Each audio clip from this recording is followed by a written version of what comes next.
الحمد للہ رب العالمین والصلاة والسلام علی سید الانبیاء والمرسلین نبینا محمد وعلی آلہ وصحبہ اجمعین، اما بعد۔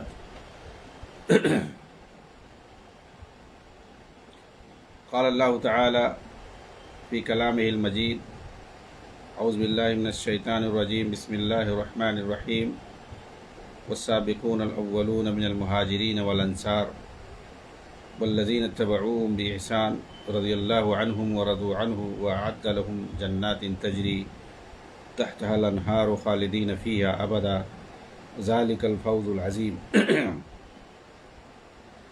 محترم ناظرین کرام، شیخ سعد الزعتری حفظہ اللہ کی کتاب حقیقت الجہاد فی فلسطین کے ساتھ میں حاضر ہوں۔ پچھلے دروس کے اندر موجودہ دور میں جو جہاد کے نام پر فساد مچانے والی تنظیمیں ہیں ان کا جواب دے رہے ہیں، اور ان کے شبہات کا، جو وہ علماء کے کلام کو ان کی کتابوں سے سیاق و سباق سے کاٹ کر ان سے استدلال کرتے تھے اپنے باطل معانی کے لیے، اپنے فتنہ اور فساد کے لیے، ان کا جو ہے شیخ جواب دے رہے تھے اب تک۔ آگے یہ کہہ رہے ہیں کہ تمام امور میں اگر ہم دین سمجھ کے کچھ کر رہے ہیں، کوئی بھی کام ہم دین سمجھ کے کر رہے ہیں، اللہ کے دین کو سربلندی مقصد ہے، اگر کوئی بھی کام ہے دینی کام ہے، تو ایسی صورت میں ضروری ہے ہمارے لیے کہ ہم صحابہ کے طریقے کو اپنائیں۔ ہم دیکھیں کہ اس بارے میں صحابہ کس راستے پر تھے، کیونکہ اللہ کے نبی صلی اللہ علیہ وسلم نے دین کو سکھایا ہے۔ کس کو سکھایا؟ صحابہ کرام کو۔ آپ نے دین جو پہنچایا ہے صحابہ کرام کو پہنچایا، اور صحابہ کرام نے آپ صلی اللہ علیہ وسلم کے سامنے عمل کر کے دکھایا، اور آپ صلی اللہ علیہ وسلم نے جیسا انہیں دین سکھایا، جیسا بتایا، ویسا انہوں نے اپنی زندگی میں عمل کیا ہے۔ تو یہ ہمارے لیے اسوہ ہے، نمونہ ہے، اور ان کے نقش قدم پر ہمیں چلنے کی ہدایت ہے۔ اللہ تعالیٰ نے فرمایا، بہت ساری جگہوں پر ہے اس طریقے سے، جیسے کہ ابھی میں نے جو آیت پڑھی سورہ توبہ کی 100 نمبر آیت بہت مشہور ہے، والسابقون الاولون من المہاجرین والانصار والذین اتبعوهم بإحسان رضی اللہ عنہم ورضوا عنہ۔ بہت ہی مشہور آیت ہے، اس کے اندر صحابہ کرام کو اسوہ اور نمونہ بتایا گیا ہے، اور یہ کہ ان کی فضیلت بتائی گئی اس کے اندر، اور ان کے عمل کی بنیاد پر انہیں جو ہے دنیا ہی میں جنت کی خوشخبری دے دی گئی ہے۔ سورہ بقرہ کے اندر اللہ تعالیٰ نے فرمایا، وَإِذَا قِيلَ لَهُمْ آمِنُوا كَمَا آمَنَ النَّاسُ قَالُوا أَنُؤْمِنُ كَمَا آمَنَ السُّفَهَاءُ، کہ جب ان منافقوں سے کہا جاتا ہے کہ بھئی تم ویسا ایمان لاؤ جیسے ان لوگوں کا ایمان ہے جو اللہ کے رسول کے ساتھ، جو نبی کے ساتھ ہے، یعنی صحابہ کرام، ان کا جیسے ایمان ہے ایسے تمہارا ایمان ہوگا تب صحیح مانا جائے گا۔ تو یہ کہتے ہیں کہ ہم کیا ایسا ایمان لائیں جیسے بیوقوف ہیں ایمان لاتے ہیں؟ تو اللہ تعالیٰ نے فرمایا کہ بیوقوف تو تم لوگ ہو، تمہیں لیکن اس کا شعور نہیں ہے۔ تو صحابہ کرام کا دیکھیے، یہ لوگ جو ہے، ایک تو صحابہ کرام کو یہاں پر اسوہ بنایا گیا، ایمان میں معیار بنایا گیا، ہدایت میں معیار بنایا گیا۔ تو یہاں ایمان میں صحابہ کرام کو اللہ تعالیٰ نے معیار بنایا، پہلی بات کہ ان صحابہ کرام کی طرح سے ہمارا ایمان ہونا چاہیے،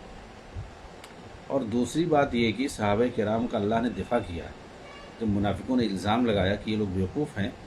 تو اللہ تعالیٰ نے ان کا دفاع کیا اور کہا کہ بیوقوف وہ نہیں ہے، بیوقوف تم لوگ ہو، لیکن تمہیں اس کا پتہ نہیں ہے۔ تو بہت ہی یہ اہم آیت ہے، شروع ہی میں سورہ بقرہ کے شروع ہی میں ہے، دوسری صفحہ میں ہے کہ ان لوگ الزام لگا رہے ہیں کہ ہم، اللہ تعالیٰ نے تو پہلے ہدایت کی بھائی صحابہ کے جیسا تمہارا ایمان ہونا چاہیے، اور جب ان لوگوں نے کہا کہ یہ بیوقوفوں کی طرح ہم ایمان لائیں، تو پھر اللہ تعالیٰ نے صحابہ کرام کا دفاع کیا۔ یہاں جو ہے ایمان میں صحابہ کو معیار بنایا، اللہ تعالیٰ نے معیار بنایا، کسی دوسرے نے نہیں، اور دوسرے کی اللہ نے دفاع کیا ہے۔ اس لیے تمام مسلمانوں پر یہ واجب ہے، یہ فرض ہے کہ صحابہ کا دفاع کریں ہر موڑ پہ۔ ایسا نہیں کہ جو ہے مودودی جیسی لوگ آئے اور کتابیں لکھیں کہ ہم مطلق طور پر صحابہ کا دفاع نہیں کر سکتے۔ ہم دیکھیں گے بھائی تاریخ میں کہ ان سے کیا غلطیاں ہوئی ہیں، غلطیوں کو اچھالیں گے اور شیعوں کو خوش کریں گے۔ تو شیعہ تو صحابہ دشمن ہیں، اور منافقوں جیسی ان کی حالت، جیسے منافق کہتے تھے صحابہ کرام کو برا بھلا کہتے تھے اور ان کا استہزاء کرتے تھے، تو اللہ اور اس کے رسول ان کا دفاع کرتے تھے صحابہ کرام کا۔ تو آج بھی اگر کوئی صحابہ کرام پر الزام لگاتا ہے اور خارجیوں اور شیعوں رافضیوں کی روایتوں کو لے کر ان کو مورد الزام ٹھہراتا ہے، تو ضروری ہے کہ ہم بھی جو ہے صحابہ کرام کا دفاع کریں۔ یہ قرآن ہمیں سکھاتا ہے، یہ ہمیں حدیث سکھاتی ہے۔ ایک دوسری جگہ قرآن میں اللہ تعالیٰ نے فرمایا فَإِنْ آمَنُوا بِمِثْلِ مَا آمَنْتُمْ بِهِ فَقَدِ اهْتَدَوْا۔ اگر وہ لوگ، یعنی ہاں یہودیوں کو اور عیسائیوں کو کہا گیا کہ اگر وہ لوگ ویسا ایمان لائیں گے جیسا صحابہ کا ہے تو پھر وہ ہدایت پر مانے جائیں گے۔ دیکھیے یہاں ہدایت پر، استقامت پر آنے کے لیے جو ہے صحابہ کے ایمان کو معیار بنائیں گے، صحابہ کو معیار بنائیں گے۔ یہاں بھی اللہ تعالیٰ نے معیار بنایا ہے صحابہ کرام کو کہ بھئی تم صحیح ہدایت پر اس وقت مانے جاؤ گے جب صحابہ کی طرح سے تم ہو جاؤ گے۔ وہ کہتے تھے کہ ہم بھی تو ایمان لاتے ہیں اپنے نبی پہ، اللہ پر، جیسے تم لوگ ایمان لاتے ہو نبی پہ اپنے اور اللہ پر، ویسے ہم بھی ایمان لاتے ہیں۔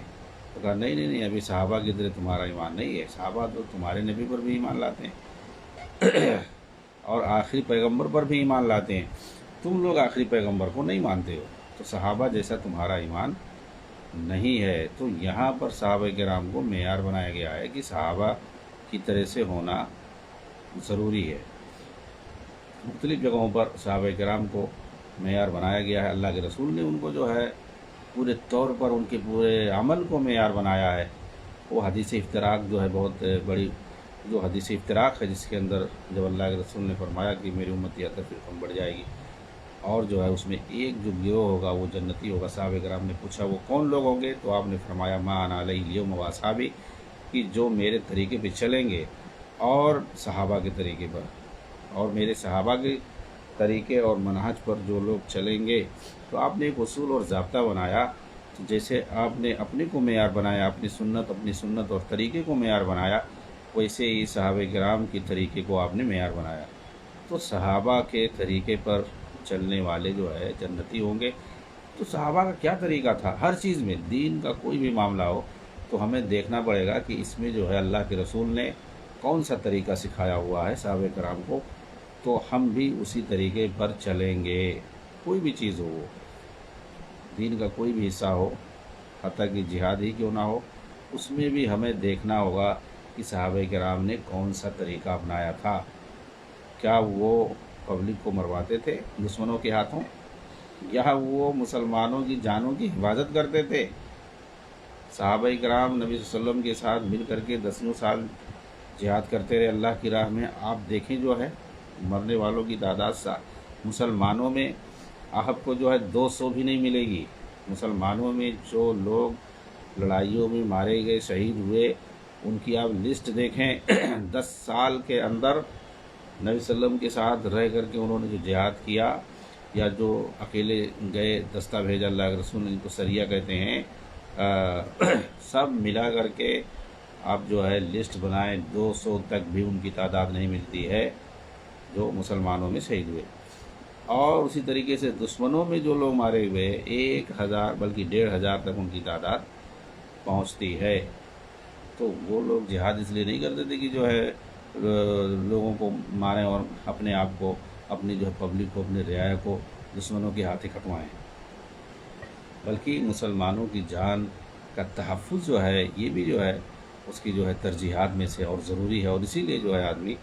لڑائی کرتا ہے بہت ساری چیزوں میں۔ صحابہ کرام کے تعلق سے سورہ فتح کی آخری آیت بہت ہی مشہور ہے، کیسے جو ہے صحابہ کرام کو دکھایا گیا ہے۔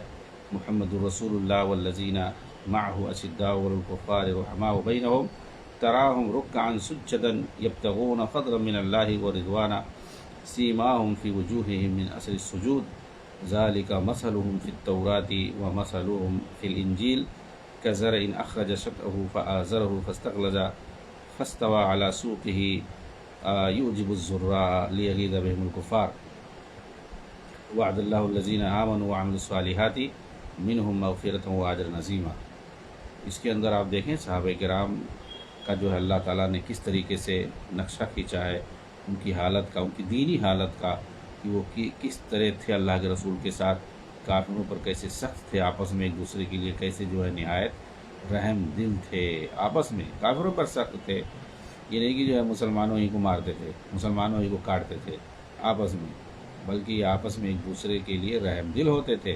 یہ کافروں پر سختی کرتے تھے۔ خوارج جو ہے یہ کیا کرتے ہیں، یہ مسلمانوں پر سخت ہوتے ہیں،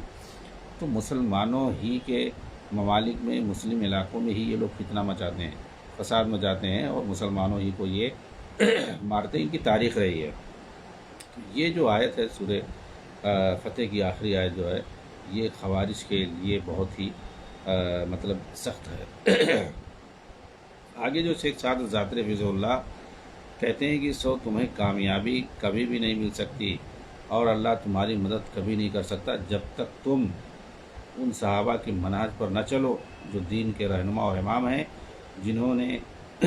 مضبوطی سے اللہ کی رسی کو تھامے رکھا اور نبی کی سنت پر قائم رہے۔ امام مالک رحمہ اللہ نے کہا ہے کہ اس امت کے بعد والوں کی اصلاح انہی چیزوں سے ہو سکتی ہے جن سے پہلے والوں کی اصلاح ہوئی ہے۔ صحابہ کرام حق پر مجتمع تھے، اسی لیے اللہ نے ان کی مدد کی، سو انہی کی مشابہت اختیار کرو اور انہی کی طرح حق پر قائم ہو جاؤ، ضرور تمہاری مدد کی جائے گی۔ لیکن اگر ایسے ہی اختلاف و انتشار کا شکار رہے تو تمہارا شمار بھی نہیں ہوگا اور تم بھی جو ہے ہلاکت ہونے والوں میں سے ہوگے۔ اللہ تعالیٰ نے اتحاد کی دعوت دیتے ہوئے فرمایا وَاعْتَصِمُوا بِحَبْلِ اللَّهِ جَمِيعًا وَلَا تَفَرَّقُوا وَاذْكُرُوا نِعْمَةَ اللَّهِ عَلَيْكُمْ إِذْ كُنْتُمْ أَعْدَاءً فَأَلَّفَ بَيْنَ قُلُوبِكُمْ فَأَصْبَحْتُمْ بِنِعْمَتِهِ إِخْوَانًا وَكُنْتُمْ عَلَى شَفَا حُفْرَةٍ مِنَ النَّارِ فَأَنْقَذَكُم مِّنْهَا كَذَلِكَ يُبَيِّنُ اللَّهُ لَكُمْ آيَاتِهِ لَعَلَّكُمْ تَهْتَدُونَ۔ یہ سب مل کر اللہ کی رسی کو مضبوطی سے پکڑ لو اور جدا جدا نہ ہو جاؤ، اپنے اوپر اللہ کی نعمت کو یاد کرو، جب تم دشمن تھے اس نے تمہارے دلوں کے درمیان الفت ڈال دی، سو تم اس کی نعمت سے بھائی بھائی بن گئے، اور تم آگ کے گڑھے کے کنارے پر تھے تو اس نے تمہیں اس سے بچا لیا۔ اس طرح اللہ تمہارے لیے آیتیں کھول کھول کر بیان کرتا ہے تاکہ تم ہدایت پاؤ۔ اسی طریقے سے ایک حدیث بیان کرتے ہیں، عبداللہ ابن عمر رضی اللہ تعالیٰ عنہ کی حدیث ہے، اپنے والد محترم حضرت عمر رضی اللہ تعالیٰ عنہ کا واقعہ بیان کرتے ہیں۔ کہتے ہیں کہ مقام جابیہ میں میرے والد عمر رضی اللہ تعالیٰ عنہ ہمارے درمیان خطبہ دینے کے لیے کھڑے ہوئے۔ انہوں نے کہا کہ لوگوں، میں تمہارے درمیان اسی طرح خطبہ دینے کے لیے کھڑا ہوا ہوں جیسے رسول اللہ صلی اللہ علیہ وسلم ہمارے درمیان کھڑے ہوتے تھے۔ آپ صلی اللہ علیہ وسلم نے فرمایا ہے کہ میں تمہیں اپنے صحابہ کی پیروی کی وصیت کرتا ہوں، پھر ان کے بعد آنے والوں کی یعنی تابعین اور تبع تابعین۔ اوصیکم باصحابی ثم الذین یلونہم ثم الذین یلونہم۔ اس کے بعد کہتے ہیں کہ پھر اس کے بعد جھوٹ عام ہو جائے گا، یعنی صحابہ، تابعین اور تبع تابعین کا جو زمانہ ہے ان کی باتوں کو مانو، وہ جو زمانہ ہے وہ خیر القرون کا زمانہ ہے۔ اللہ کے نبی صلی اللہ علیہ وسلم نے ان کی صالحیت اور ان کی خیریت کی گواہی دی ہوئی ہے۔ اس کے بعد کہتے ہیں کہ جھوٹ جو ہے عام ہو جائے گا، یہاں تک کہ قسم کھلائے بغیر آدمی قسم کھانے لگے گا اور گواہ طلب کیے جانے سے پہلے ہی گواہی دے گا۔ خبردار، جب بھی کوئی مرد کسی عورت کے ساتھ خلوت میں ہوتا ہے تو ان کے ساتھ تیسرا شیطان ہوتا ہے۔ تم لوگ جماعت کو لازم پکڑو اور پارٹی بندی سے بچو، کیونکہ شیطان اکیلے آدمی کے ساتھ رہتا ہے، دو کے ساتھ اس کا رہنا نسبتاً زیادہ دور کی بات ہے۔ جو شخص جنت کے درمیانی حصہ میں جانا چاہتا ہو وہ جماعت سے لازمی طور پر جڑا رہے، اور جسے اپنی نیکی سے خوشی ملے اور گناہ سے غم لاحق ہو، حقیقت میں وہی مومن ہے۔ یہ جو ہے سنن ترمذی کی روایت ہے اور صحیح روایت. ابن ابی العز حنفی نے طحاویہ کی شرح میں لکھا ہے. طحاویہ جو کہ امام طحاوی نے لکھا ہے، اور یہ مشہور کتاب ہے عقیدے میں اور اچھی کتاب ہے، اور اس کی شرح بھی حنفی عالم نے کی ہے ابن ابی العز کے نام سے، اور اچھا جو ہے شرح کیا ہے. اس میں یہ لکھتے ہیں کہ جماعت سے مراد مسلمانوں کی متحدہ جماعت ہے، اور اس سے صحابہ اور تابعین مراد ہیں جو معروف طریقے سے ان کی پیروی کرتے تھے. یعنی جب کہتے ہیں اہل السنہ والجماعہ، اہل السنہ والجماعہ کہتے ہیں تو وہ بات کر رہے ہیں کہ جب ہم اہل السنہ کہتے ہیں تو مطلب نبی کے طریقے پہ چلنے والے، اور جب جماعہ کہتے ہیں تو مطلب صحابہ کی جماعت کے طریقے پر چلنے والے، ان کی پیروی کرنے والے. یہ ایک سرسری جائزہ تھا، اور جہاں تک خصوصی جائزے کی بات ہے تو ہم دیکھتے ہیں کہ یہ عقیدے، فہم اور اتباع ہر اعتبار سے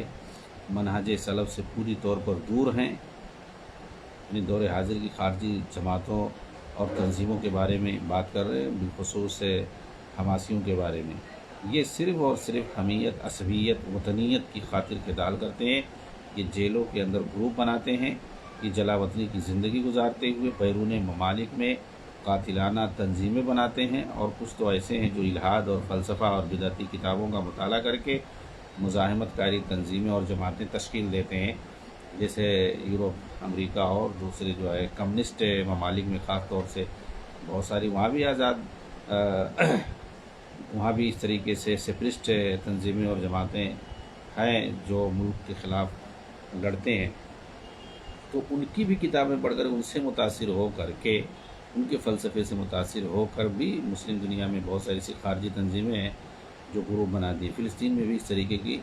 تنظیمیں ہیں، مگر یہاں پر مجھے انہی گروپوں اور تنظیموں سے مطلب ہے.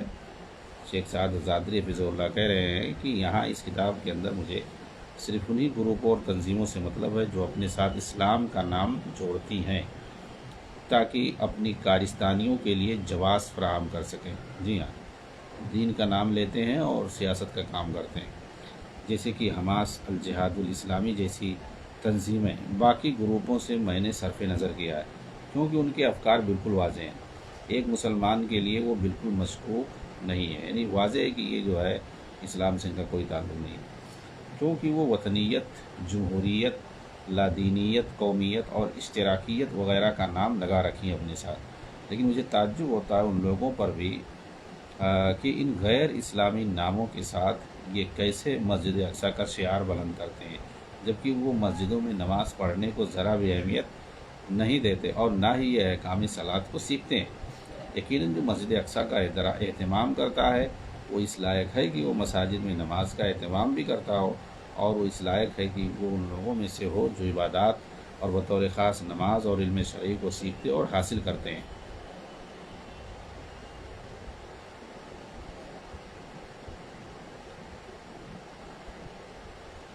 اس کے بعد یہ آتے ہیں حماس تنظیم کے بارے میں، اور اس تعلق سے یہ کچھ باتیں بیان کریں گے اس کے عقیدے وغیرہ پر. اس تنظیم کے جو بانی تھے احمد یاسین، انہوں نے کیسے 1987 میں یا 86 میں کیسے اسرائیلی گورنمنٹ سے انہوں نے کیسے رجسٹر کرایا اپنی تنظیم کو. جی ہاں، اور ان کی اسرائیل نے اس تنظیم کو باقاعدہ رجسٹر کیا ہوا ہے، اور پھر یہ کہاں جاتے ہیں؟ ایران جاتے ہیں. وہاں پر مشہد جو علاقہ ہے جو شہر ہے ان لوگوں کا، قم ہے، مشہد ہے، یعنی جہاں شیعوں کا ایک طرح سے مذہبی علاقہ ہے، وہاں پہ جاتے ہیں، وہاں نصیحتیں بچوں کو کرتے ہیں، وہاں بچوں کو درس دیتے ہیں. یہ احمد یاسین ہے. تو احمد یاسین جو کہ یہودیوں سے، اسرائیلیوں سے اپنی تنظیم کو رجسٹریشن کراتے ہیں، اور ان کا تعلق آپ دیکھیں گے زیادہ تر ایران سے ہوتا ہے. تو آگے جو ہے اس تنظیم کے بارے میں بلکہ آپ دیکھیں گے ان کے بارے میں ان سے سوالات وغیرہ بھی اگر حکومت بنے اور تم لوگ جیت کر کے آ جاؤ تو حکومت کیسی ہو، پبلک اگر چاہے، کمیونسٹ حکومت چاہتی ہے، کہتے ہیں مجھے کوئی اعتراض نہیں ہے، پبلک جو چاہے گی، اگر کمیونسٹ حکومت چاہے گی، لادینی حکومت چاہے گی تو ہمارے لیے کوئی مسئلہ نہیں ہے۔ حکومت اگر پبلک اگر مذہبی حکومت چاہے گی تو ہمارے لیے کوئی مسئلہ نہیں ہے۔ سوال یہ ہے کہ جس علاقے پر انہوں نے قتل و خونریزی کے ذریعے، خون خرابے کے ذریعے سے غالب آئے، وہ سارا واقعہ 2006 کا مشہور ہے۔ تو جب لوگ یہ کہہ کر کے کہ ہم جو ہے شریعت کو نافذ کریں گے، اور جب پبلک نے مطالبہ کیا کہ بھئی تم لوگ بولتے تھے شریعت کو نافذ کریں گے تو کیوں نہیں نافذ کر رہے ہو، اسلامی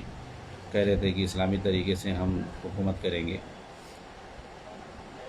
تو ان لوگوں نے انکار کر دیا، اور باقاعدہ وہاں پر ایک مسجد ابن تیمیہ، بڑی مسجد ہے، وہاں پر کچھ لوگوں نے تقریریں کی اور کہا کہ جو ہے چل کر کے مظاہرہ کیا اور چل کر کے ہم مطالبہ کرتے ہیں۔ تو ان لوگوں کو ان لوگوں نے، حماسیوں نے گولی سے، مسجد کے اندر گولی سے بھون دیا، مسجد پر جو ہے ان لوگوں نے بم برسایا اور جو ہے گولیوں سے مارا امام کو، اور اس میں جو سینکڑوں مصلی تھے سب کو مار دیا۔ اس طریقے سے مسجدوں کے اندر مصلیوں کو تو اسرائیل نے نہیں مارا ہوگا جس طریقے سے ان حماسیوں نے مارا۔ یہ پوری تاریخ ہے ان کی۔ کیوں وہ لوگ یہی کہہ رہے تھے کہ بھائی تم لوگ یہ کہہ کر کے ہم نے تمہیں ووٹ دیا، جتایا، کہ تم لوگ بولتے تھے شریعت نافذ کریں گے، تو کیوں نہیں نافذ کر رہے ہو؟ محمود عباس جو ہے چلو وہ تو جو ہے ملحد ٹائپ کا ہے، وہ نہیں نافذ کر رہا اپنے علاقے میں، تم کو تو ہم نے جتایا ہے تاکہ اس کو بھگایا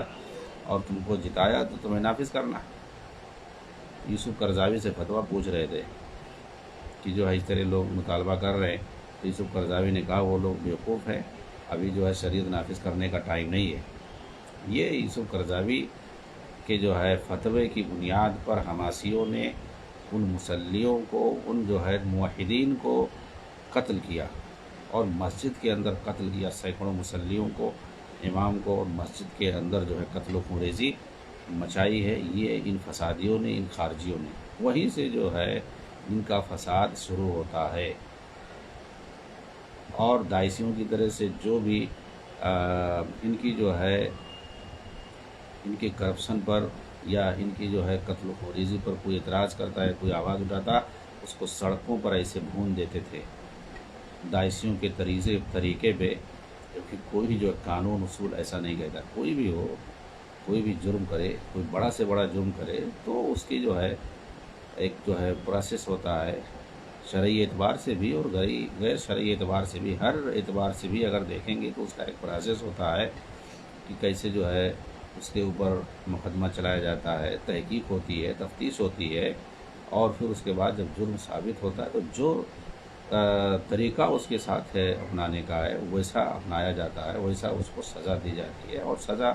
کے جو ہے مختلف طریقے ہیں۔ لیکن ان کے یہاں داعشیوں کی طرح سے جو درندے ہوتے ہیں، داعشی درندے، آدم خور، ان کی طریقے سے یہ جو ہے سڑکوں پر بھون کے گولی سے مارتے ہیں۔ کوئی بھی ان کے خلاف آواز اٹھاتا ہے یا کچھ بھی کرتا ہے اس کو یہ گولیوں سے مارتے ہیں۔ یہ جو ہے ان کی تاریخ ہے، اور بہت ساری جو ہے ان پر اس طریقے سے۔ ان کے تعلق سے یہ لکھتے ہیں کہ یقیناً یہ تحریک اخوان المسلمون کی تنظیم ہے، اور اس کا ایک جو ہے جزء لا ينفق ہے، جیسا کہ اس کے منشور کے دوسرے آرٹیکل میں مذکور ہے۔ حماس کے کہہ رہے ہیں کہ منشور کے دوسرے آرٹیکل میں مذکور ہے یہ چیز، مطلب حماس اخوان المسلمین کا یہ ایک عسکری ونگ ہے۔ حالانکہ شروع میں اخوان المسلمین والے انکار کرتے تھے کہ اس سے ہمارا کوئی تعلق نہیں ہے، یہ اکثر ان کی عادت ہے، یہ فوراً انکار کریں گے۔ کوئی بھی مسئلہ رہے گا، کوئی اگر ان کی کوئی تنظیم ہی کیوں نہ شاخ ہے کہیں پہ، اس کی طرف سے کوئی غلطی ہوگی، فوراً یہ لوگ اس سے لا تعلقی کا اظہار کریں گے۔ ان کا کوئی ممبر، ان کا کوئی آدمی اگر کہیں پر قتل میں ملوث ہے، کسی فساد میں، کسی بمبنگ میں، کہیں جا کر کے خود کچھ حملہ کر دیا، کہیں مارا، بم پھینکا، تو یہ سب سے پہلے حکومت سے پہلے یہ سامنے میڈیا کے آ کر کے بیان دیں گے اور کہیں گے کہ جو ہے ہمارا اس سے کوئی تعلق نہیں ہے، ہم جو اس کی مذمت کرتے ہیں۔ یہ حسن بننا ہی کے زمانے سے یہ بات ان کے یہاں چلی آ رہی ہے کہ جو ہے حکومت کے خلاف کام بھی کرو، اور جو بھی اس میں پکڑا جائے فوراً اس سے لا تعلقی کا اظہار کر دو، تاکہ جو اصل جو تنظیم رہے وہ سیف رہے، وہ باقی رہے، وہاں تک کسی کو شک نہ جائے۔ تو ان کا کوئی آدمی پکڑا بھی جائے گا تو وہ بھی کبھی اقرار نہیں کرے گا، اور یہ لوگ فوراً آ کر کے میڈیا میں اس سے اپنی لا تعلقی کا اظہار کر دیں گے، اور ہزار بار جھوٹ بول کر کے قسمیں کھا کر کہیں گے کہ ہمارا اس سے جو ہے کوئی تعلق نہیں ہے۔ ایک بار تو حسن بننا نے باقاعدہ کہا، لوگ کہتے ہیں اخوان المسلمین سے اس کا تعلق ہے، ارے نہ وہ اخوان میں سے نہ مسلمان میں سے، نہیں، اس کو مسلمان ہی سے نکال دیا، یعنی اس کا وہ مسلمان بھی نہیں ہے، تو ہمارا کیسے اس کے تعلق ہو سکتا ہے؟ کہہ رہے کہ اس لیے اخوان المسلمین پر کلام کرنا یہ خود تحریک حماس پر کلام کرنے جیسا ہے۔ تم اخوانیوں پر کلام کرو، آپ دیکھیں جو ہے جتنے بھی اخوانی اور تحریکی دنیا میں پائے جاتے ہوں گے، سب جو ہے اس کو اپنا لاڈلا سمجھتے ہیں، وہ کچھ بھی کرے اس کی جو ہے آنکھ بند کر کے اس کی تائید کریں گے، اور وہ لوگ جا کر کے ایرانیوں کے سامنے گھٹنا ٹیکتے ہیں اور وہاں جا کے کہتے ہیں کہ تمہارے جو آشیرواد سے ہم لوگوں نے فتح حاصل کی ہے۔ کون سی فتح حاصل کی ہے بھائی؟ یہی فتح حاصل کی ہے، مسلمانوں کو مروایا، ان کے گھروں کو گروایا اور پورا شہر تباہ کر دیا، لاشیں ہی لاشیں، سب لوگ در در کی ٹھوکریں کھا رہے ہیں۔ یہ ان کی جو ہے ان کی فتح ہے، ان کی کامیابی ہے۔ جا کر کے پورا وفد حماسیوں کا ایرانی ملا کے سامنے گھٹنا ٹیک کر کے اور اس کے سامنے رکوع کرتے ہیں اور کہتے ہیں کہ آپ کی جو ہے آشیرواد سے، آپ کی برکت سے ہم نے کامیابی حاصل کی ہے، کامیابی حاصل کی ہے۔ یقیناً جو ہے ان کا جو مقصد تھا اس میں یہ کامیاب ہوئی۔ ان کا مقصد تھا کہ جو ہے سنی شہر کو برباد کروانا صہیونیوں کے ساتھ مل کر کے، اس میں وہ کامیاب ہوئے اور جا کر کے وہاں پہ خوشخبری سنا رہے ہیں اپنے آقاؤں کے پاس۔ جی ہاں، بہت سارے علماء نے کہتے ہیں کہ اخوان المسلمین پر کلام کیا ہے اور اس کے اندر جو شرعی مخالفتیں پائی جاتی ہیں انہیں واضح کیا ہے، جیسے کہ شرک و بدعت، تصوف، صفات باری تعالیٰ کے اندر تفویض کا عقیدہ، اور اسی طرح اس تنظیم کے بانی حسن بننا کی صوفیت، اور ان کا جو ہے صوفیوں کے مزاروں پر سفر کر کے جانا اور ان کا مسافی شاذلی صوفی طریقے سے منسلک ہونا اور اس کی رکنیت اختیار کرنا، یہ سب اشارہ کر رہے ہیں کہ حسن بننا کا یہ حال ہے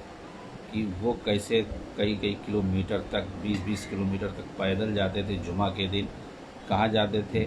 صوفی مزاروں پہ جاتے تھے، وہاں پر اعتکاف کرنے کے لیے جاتے تھے، جمعہ کے دن جاتے، صبح جاتے، پھر اس کے بعد شام کو واپس پیدل آتے تھے، وہاں دن بھر جو ہے اعتکاف کرتے تھے، مزار پر بیٹھتے تھے اور مراقبہ کرتے تھے۔ یہ جو ہے ان لوگوں کی اوقات ہے۔ مزاروں پہ جا کر کے حسن بننا تقریریں کرتے تھے۔ کس چیز کی تقریریں کرتے تھے؟ لوگوں کو جو ہے حکومت کے خلاف، جو حکومت کے مظالم کو بیان کرتے تھے اور اپنی جماعت کے ساتھ جوڑنے کی بات کرتے تھے۔ مزاروں پہ جہاں شرک اور بدعات کا ارتکاب کیا جاتا ہے وہاں پر کبھی انہوں نے توحید کی بات نہیں کی ہوئی، اور نہ ہی لوگوں کو کبھی جو ہے شرک سے روکا ہوگا۔ مزاریوں کو جا کر کے، مظہر پرستوں کو جا کر کے، بدعتیوں کو جا کر کے وہ اپنی تنظیم اور جماعت میں شامل ہونے کی دعوت دیتے تھے، اور وہاں ان کو شرک سے روکتے نہیں تھے۔ یہ ان لوگوں کی حالت ہے۔ اس طرح جو ہے کہتے ہیں اس جماعت کا جو ہے توحید کی شان کو گھٹانا اور شرک پر خاموشی اختیار کرنا، ان کا محفل میلاد قائم کرنا، اور جو ہے شرکیہ اشعار یہ خود پڑھتے تھے۔ حسن بننا شرکیہ اشعار پڑھتے تھے اور ان کے پیچھے ایک جماعت ہوتی تھی، وہ اسی اشعار کو، شرکیہ اشعار کو دہراتی تھی، اور ربیع الاول کا مہینہ شروع ہوتے ہی یہ لوگ محفلیں منعقد کرنا، رات میں مجلسیں منعقد کرنا شروع کر دیتے تھے، اور 12 ربیع الاول تک برابر یہ لوگ مجلسیں منعقد کر دیتے تھے۔ یہ جو ہے اخوانیوں کے جو سرگنا ہیں بالکل ان لوگوں کی حالت ہے، وہ ایسا کرتے تھے۔ کیوں جی؟ کیونکہ جانتے ہیں یہ لوگ کہ جو مزار پرست ہیں، جو شرک کے دلدادے ہیں، یہی مسلمانوں میں سب سے زیادہ ہیں، چاہے یہ مصر ہو، ہندوستان ہو، یا کچھ جو ہے عرب ممالک کو چھوڑ کر کے دنیا کے جتنے جو مسلم ممالک ہیں ایشیا میں یا افریقہ میں،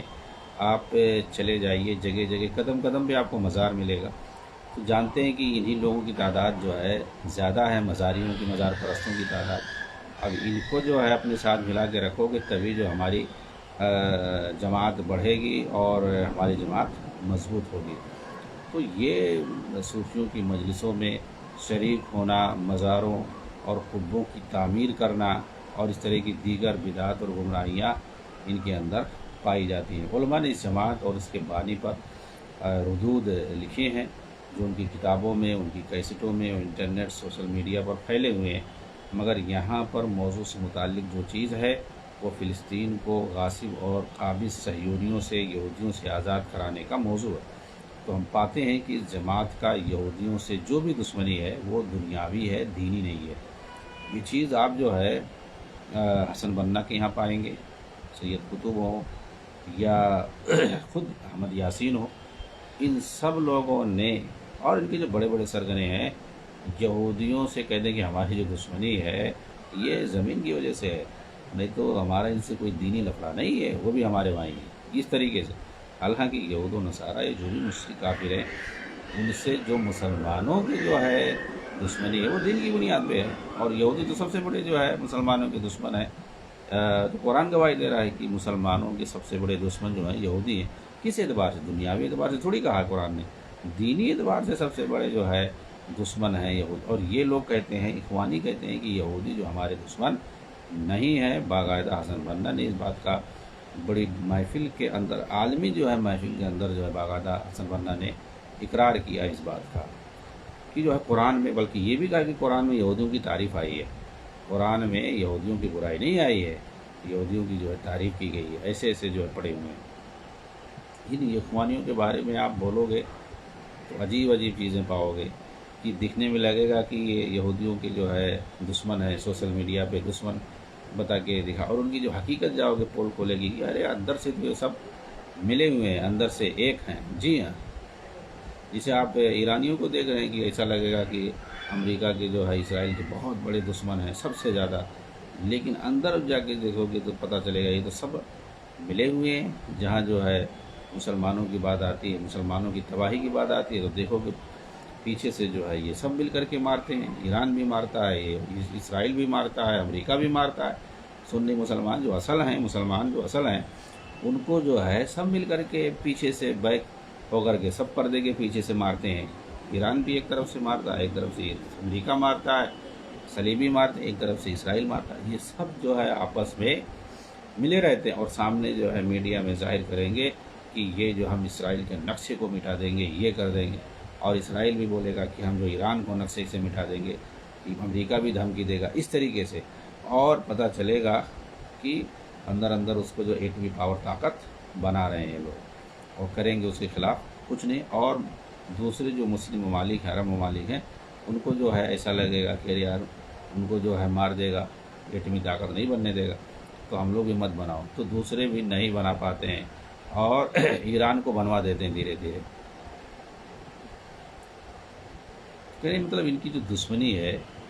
یہودیوں سے وہ صرف دکھاوے کی ہے، اور ان کی کتابوں میں ملے گا، ان کی مجلسوں میں ملے گا، انہوں نے جو اقرار کیا ہوا ہے، لکھا ہوا ہے باقاعدہ، جو یہودیوں سے مرسی نے کہا کہ ہمارا عیسائیوں سے کوئی جو ہے لفڑا نہیں ہے، تو میکینیکل اختلاف ہے، یعنی کچھ مسائل کو لے کر کے دیکھنے میں لگتا ہے کہ جو ہے ہم الگ ہیں، لیکن حقیقت میں ہمارا ان سے کوئی اختلاف نہیں ہے۔ تو نہ ان کا عیسائیوں سے کوئی اختلاف ہے، نہ یہودیوں سے کوئی اختلاف ہے، چاہے احمد یاسین ہو، احمد یاسین بھی تھوڑا لہجے بول دے کہ جو یہودیوں سے ہمارا کوئی جھگڑا، ہمارے کوئی دشمنی نہیں ہے۔ ہاں وہ یہودی جنہوں نے ہماری زمین چھینی ہوئی ہے، ہمارا ان سے جو اختلاف ہے، اس طرح اختلاف تو ہمارے سگے بھائی سے بھی ہو سکتا ہے، سگا بھائی بھی ہماری اگر زمین چھین لے تو ہم اس سے بھی لڑائی کریں گے۔ تو اس طریقے کی بات ان سے ثابت ہے، اس سے جو احمد یاسین سے کہ سگے بھائی سے ہم زمین چھینیں گے، ویسے ان سے بھی، یعنی مطلب ان کا یہودیوں سے ہمارا کوئی دینی اختلاف نہیں ہے، شیعوں سے ہمارا کوئی دینی اختلاف نہیں ہے۔ تو یہ شیعہ، اخوانی، یہودی، یہ سب اگر آپ دیکھیں گے تو سب اندر سے جو ہے ملے ہوئے نظر آئیں گے، اور اس میں تو 7 اکتوبر کے بعد ایک دم کھل کر کے سب جو ہے سامنے آ گیا ہے۔ بعد میں سب لوگ لکھنا شروع کریں گے اور منظر عام پہ کتابیں آئیں گی، پورا جو ہے تصویروں کے ساتھ تب سمجھ میں آئے گا، پورے جو ہے دستاویز کے ساتھ، تو اور بھی دنیا والوں کے سامنے واضح ہو جائے گا، سوائے اندھ بھکتوں کے کہ انہیں جو ہے تو کبھی اقرار کرنا ہی نہیں ہے، چاہے واضح طور پر ان کے سامنے روز روشن کی طرح سے لا کر کے دلیلیں ان کے سامنے پیش کر دو، پھر بھی جو ہے ان کو ماننا ہے نہیں، یہ کیونکہ ان کے جو ہے منہج اور ان کی جو ہے فکر اور عقیدے کا مسئلہ ہے، تو وہ لوگ تو کبھی بھی سمجھوتا نہیں کر سکتے ہیں، جو ہے کوئی بھی ہو۔ انشاءاللہ جو ہے حماس کے تعلق سے اور اخوان المسلمین کے تعلق سے اور ان کا جو ہے جہاد سے کیا تعلق ہے، اور جہاد کے لفظ کو کتنا جو ہے موجودہ دور میں انہوں نے بدنام کیا، اور اس نام پر کس قدر انہوں نے عالم اسلام کے اندر فتنہ اور فساد مچایا، کتنے ممالک کو انہوں نے تباہ کیا، کتنی جو ہے انہوں نے عزتوں کو نیلام کیا، اور کتنے جو ہے مسلمانوں کو انہوں نے جو ہے گھر بار جو ہے تباہ و برباد کیا، یہ ساری چیزیں جو ہے انشاءاللہ ادھر آگے آئیں گی تفصیل کے ساتھ، تو اگلے دروس میں ان پر بات کی جائے گی۔ السلام علیکم ورحمۃ اللہ وبرکاتہ۔